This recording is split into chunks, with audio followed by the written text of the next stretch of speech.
China murka dengan penjualan Amerika Serikat atau AS ke Taiwan yang diyakini senilai 2 miliar US dollar atau setara 31 triliun rupiah.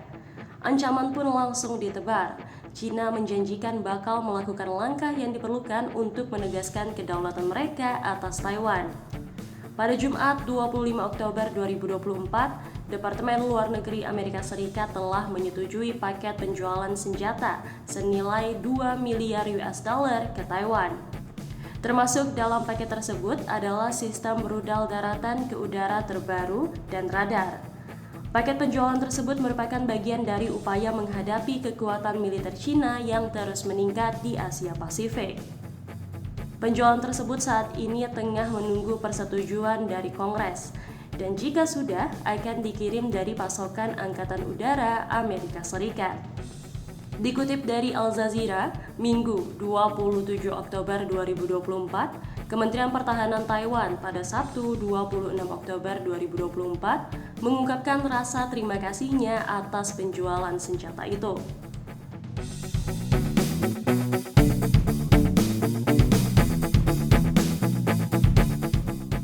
Taiwan diancam perang sama China, bukannya mundur malah nantangin balik. China makin beringas. 10 Oktober lalu, 20 jet tempur dan kapal perang China udah masuk selat Taiwan. Seolah perang bisa meledak kapan aja.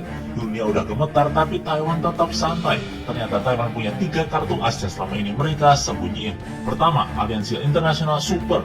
Taiwan di backing 2 raksasa besar, Amerika dan Jepang. Gak cuma dikasih senjata canggih, militer Taiwan juga dapat pelatihan langsung sama ahli strategi perang buat ngacak-ngacak musuh. Kedua, medan geografis Taiwan, bak benteng tak tertembus. Pegunungan curam, zona pendaratan sempit udah kayak kuburan buat China. Salah langkah mereka gak bakal pulang hidup-hidup. Terakhir, teknologi AI dan drone yang ganas. AI Taiwan lacak musuh dan langsung hancurin tanpa ampun. Serangan udara China bisa langsung meledak di udara, di counter otomatis sebelum sempat nyentuh tanah. Menurutmu Taiwan beneran bisa bikin China hancur dengan semua ini atau cuma kepedean doang? Komen di bawah.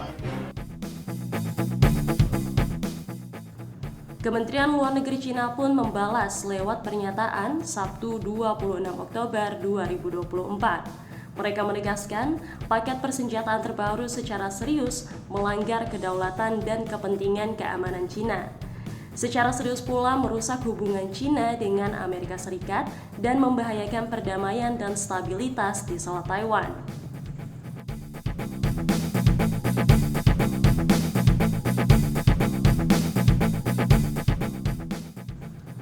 Kementerian tersebut menambahkan, China akan melakukan segala tindakan yang diperlukan untuk secara tegas membela kedaulatan, keamanan, dan integritas wilayah nasional. China yang menyebut kedaulatan di Taiwan sebagai garis merah yang tak boleh dilewati, menolak mengesampingkan penggunaan kekerasan untuk menjadikan Taiwan di bawah kendalinya. China mempertahankan kehadiran jet tempur, drone, dan kapal terbang hampir setiap hari di sekitar pulau tersebut. Pada bulan ini, mereka juga mengadakan latihan perang skala besar di sekitarnya. Pada awal bulan ini, Taiwan telah mendeteksi rekor 153 pesawat militer Cina yang terbang di dekatnya dalam satu hari. Beijing secara reguler mengungkapkan kemarahan atas dukungan internasional kepada Taiwan. Mereka juga menuduh Washington ikut campur dalam urusan mereka. Sementara pemerintah Taiwan menyambut baik penjualan senjata baru ini yang merupakan penjualan ke-17 yang dilakukan oleh pemerintah Biden kepada Taipei. Alasan kenapa China dan Taiwan bermusuhan dapat dilihat dari 3 faktor, yaitu akar konflik, status negara atau wilayah, dan dari segi hubungan kedua pihak. Selain itu, alasan kenapa China dan Taiwan bermusuhan juga dapat ditelusuri dari Perang Saudara Cina pada tahun 1927 hingga 1949.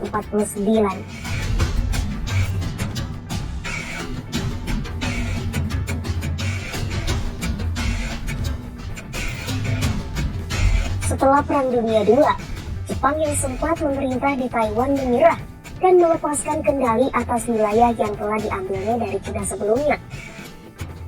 Pada beberapa tahun berikutnya, Perang Saudara Cina pecah dan pasukan Chiang Kai-shek saat itu dikalahkan oleh tentara komunis Mao Zedong. Kelompok yang tersisa melarikan diri ke Taiwan pada 1949. Mereka yang disebut orang Cina daratan mendominasi politik Taiwan selama bertahun-tahun, meskipun hanya mencakup 14% dari populasi.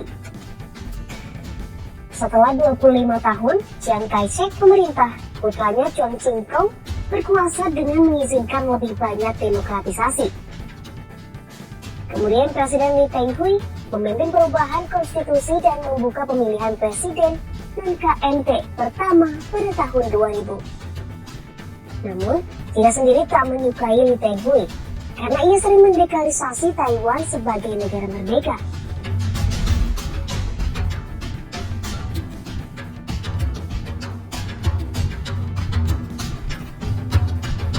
China telah memandang Taiwan sebagai provinsi yang memisahkan diri dan ingin merebutnya kembali. Namun, orang Taiwan menganggap mereka memiliki pemerintahan sendiri sebagai negara terpisah. Taiwan sendiri memiliki konstitusinya sendiri, serta pemimpinnya dipilih secara demokratis. Bahkan mereka memiliki 300.000 tentara aktif. Sebelumnya, Taiwan sempat menduduki kursi Cina di Dewan Keamanan PBB dan diakui banyak negara barat sebagai satu-satunya pemerintahan Cina. Namun, hal tersebut tak berlangsung lama. Pada 1971, PBB mengalihkan pengakuan diplomatik ke Beijing dan pemerintahan Taiwan dipaksa keluar. Pada 1978, Cina mulai membuka perekonomiannya kepada dunia. Mulai saat itu, jumlah negara yang mengakui Taiwan secara diplomatis turun menjadi 15 negara. Sekarang, meskipun memiliki semua syarat negara merdeka dan sistem politik yang berbeda dari Cina, status hukum Taiwan tetap tidak jelas.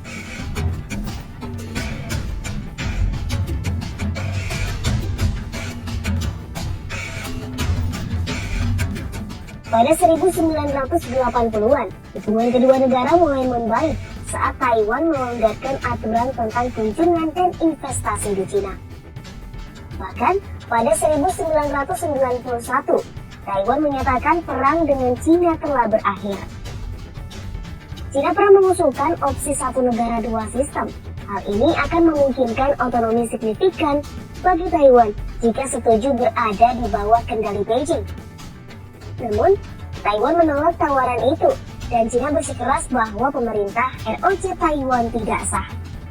Pada tahun 2000, Taiwan memilih Chen Shui-bian sebagai presiden yang secara terbuka mendukung kemerdekaan. Pada 2004, Cina mengesahkan undang-undang anti pemisahan yang menyatakan hak Cina menggunakan cara tidak damai jika Taiwan mencoba untuk memisahkan diri dari Cina. Sementara, pada 2020, Tsai Ing-wen yang mendukung kemerdekaan memenangi masa jabatan kedua dengan memecahkan rekor 8,2 juta suara. Hal ini menjadi sebuah penghinaan besar terhadap Beijing.